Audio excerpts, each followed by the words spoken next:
न्याय नहीं मिला है, उनका किस तरह से मदद करेंगे आप? देखिए, आप सबको पता है कि इस वक्त महानगर पालिका में बॉडी नहीं है। सारे अधिकार प्रशासकीय जो है वो कमिश्नर साहब के पास है। मीरा भाईंदर महानगर पालिका में जितने लोग प्रतिनिधि चुन के आते हैं, उन्होंने हमारे इन कर्मचारियों का 30 साल से 20 साल से इनका संघर्ष देखा हुआ है और इन्हें न्याय मिलना चाहिए, ये लोकप्रिय भावना है। लेकिन इस वक्त महापालिका में लोक प्रतिनिधि है नहीं। कमिश्नर साहब को 4 लोग जो बोलते हैं उसके हिसाब से वो चलते और ये बहुत ही नुकसानदायक है। आज इतनी बड़ी संख्या में हमारे साथ अलग अलग संगठन से लोग आए, कुछ लोग हमारे साथ यूनियन में जुड़े।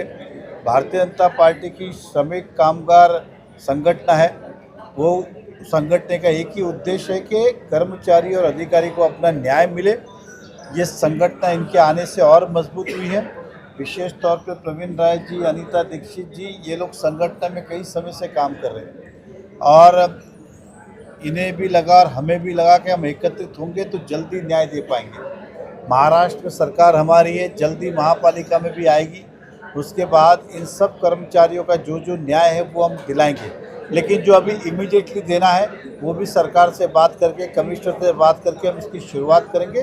तो मैं सभी का इस श्रमिक कामगार संगठन में स्वागत करते और सभी का हम अभिनंदन करते हैं। सर, यहाँ पे ये लोग आए आपसे जुड़ने के, उसके पहले इनको धमकियाँ मिल रही है, इनको फोटो आए हुए यहाँ पे आए, तो आप किस तरह से? देखिए, क्या बोलते हैं ना, जब इस तरह की अपनी ज़मीन हिलने लगती है तो लोग ऐसी छिछोरापनी करते हैं। अगर मैं तो ये कहूँगा कि अगर इनको कहीं न्याय मिलता है तो वो दरवाज़ा खटखटाए तो गलत क्या है? क्योंकि अगर आप सेवा के लिए आए हो, मान लीजिए एक आदमी मेरे पास इलाज के लिए मेरे से नहीं हो रहा, कोई दूसरा कर रहा है, तो खुशी होनी चाहिए, दुख नहीं होना चाहिए। दुख तब होता है जब अपना कुछ जा रहा है। तो जिनका अपना कुछ जा रहा होगा तो शायद वो इस तरह की प्रकार करते। हम तो कभी भी, मेरे साथ कोई जुड़ा क्या और गया क्या, तो हमने कभी उसके अंदर वो रोष नहीं निकाला, कभी जेलसी फील नहीं किया या कभी गुस्सा नहीं किया कि भाई अपनी अपनी चॉइस है। इन सभी को लगता है कि संगठन में जुड़ने से हमें न्याय मिलेगा। बाकी जगह क्या था मुझे नहीं पता, मुझे उस पर कुछ बोलना भी नहीं है।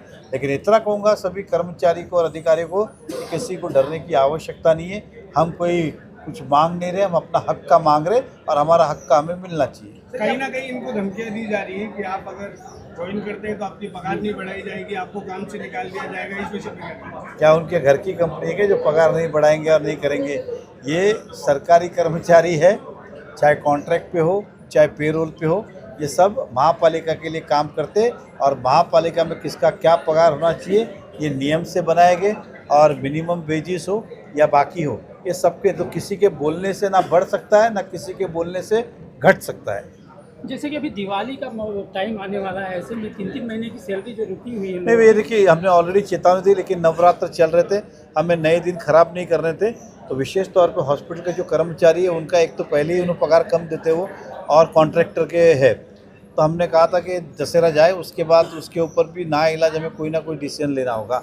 प्रवीण राय जी के जैसे नेतृत्व में एक युवा इतने साल से कामगार में जिस तरह से काम कर रहे थे आरोग्य की उसमें, इनके बारे में क्या कहेंगे? जिस तरह से आप नहीं, प्रवीण राय देखिए पहले भी भारतीय जनता पार्टी के विचारों से वो सहमत है, इसलिए भाजपा के विचारों से जुड़े हुए। वो अपने एक समाज सेवा के माध्यम से, कर्मचारी हो अधिकारी हो, विशेष तौर पे हमारे इंदिरा गांधी हॉस्पिटल से वो जुड़े हुए थे कि वहाँ के लोगों को न्याय दिलाने की कोशिश कर रहे थे। अब हमें और उन्हें लगा कि अपनी संगठन एक करे और मजबूत करे ताकि कर्मचारियों को न्याय जल्दी मिले। तो आज हम एक संगठन के पैसे, तो पार्टी की विचारधारा तो दोनों को पहले से भाजपा में ही है, लेकिन अब यूनियन के अंदर भी हमने दोनों की अपनी विचारधारा एक की। बाकी कुछ लोग जो अभी आपके संगठन से नहीं जुड़े हैं उनके लिए कुछ भी संदेश देना चाहेंगे? देखिए, जो नहीं जुड़े हैं मैं उनको कभी नहीं कहूँगा, उन्हें जहाँ उचित लगे, उन्हें जहाँ न्याय मिलता है वहाँ उन्हें रहना चाहिए। तीसरी बात, हम जब काम करते हैं, उदाहरण के तौर पे मैं अगर कहूँ कि इस वर्ग की सैलरी बढ़ाई जाए, तो ये थोड़ी बोलता कि जो हमारे साथ है केवल उनकी बढ़ाओ, उनकी मत बढ़ाओ। जब मैं लोक प्रतिनिधि के नाते काम करता हूँ तो वो हमारे साथ है तो भी और नहीं है तो भी, काम तो हम दोनों के लिए ही करते हैं। इसमें कोई हमारा भेदभाव कभी नहीं रहा और ना आगे भी रहेगा। भाई, अनीता दीक्षित हमेशा वर्करों के लिए, लोगों के लिए खड़ी रहती है, इनके बारे में? नहीं, मैंने यही कहा कि अनीता दीक्षित जी हो, प्रवीण राय जी हो, ये अचानक से आपका ये हृदय परिवर्तन कैसे हुआ? हृदय परिवर्तन तो ऐसा कुछ था नहीं। मैं संगठन में काम करके ऐसा लग रहा है कि मुझे बहुत पहले आ जाना चाहिए था यहाँ पे, मुझे लेट हो गया और मैं नरेंद्र मेहता जी के मार्गदर्शन में, दिलीप जैन जी के मार्गदर्शन में, डॉक्टर लहानी जी है, डॉक्टर चकोर जी है, सचिन करंडे जी है, ऐसे लोगों से मैं कई सालों से मिलते आ रहा हूँ। तो मुझे ऐसा इच्छा हुआ कि अब मुझे कुछ वहाँ पे मुझे अच्छी तरह से न्याय नहीं मिल रहा था, तो मेहता जी के मार्गदर्शन में अच्छा न्याय मिलेगा, इसके लिए स्टेप हम लोगों ने लिया है। और जो आज मैं अपने ये जो इंदिरा गांधी हॉस्पिटल है, ये मेरा परिवार है और ये परिवार की जो जिम्मेदारी है यहाँ से हमदर्द नरेंद्र मेहता जी की है और ये बहुत अच्छे से करेंगे, किसी को अन्याय नहीं होगा, जो हक की लड़ाई रहेगी मैं उसके लिए लगातार फॉलो पहले से करते आ रहा हूँ।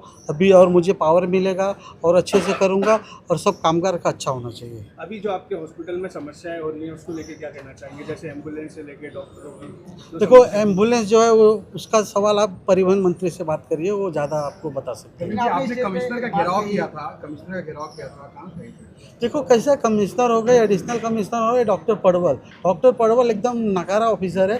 मैं पिछले 1 साल से उनको फॉलोअप कर रहा हूँ। कैजुअलिटी में डॉक्टर नहीं है, डायलिसिस में डॉक्टर आते नहीं है, एम्बुलेंस में हायरन नहीं है, सायरन नहीं है, हॉर्न नहीं है, एम्बुलेंस का पेपर नहीं है, एम्बुलेंस का फिटनेस सर्टिफिकेट नहीं है।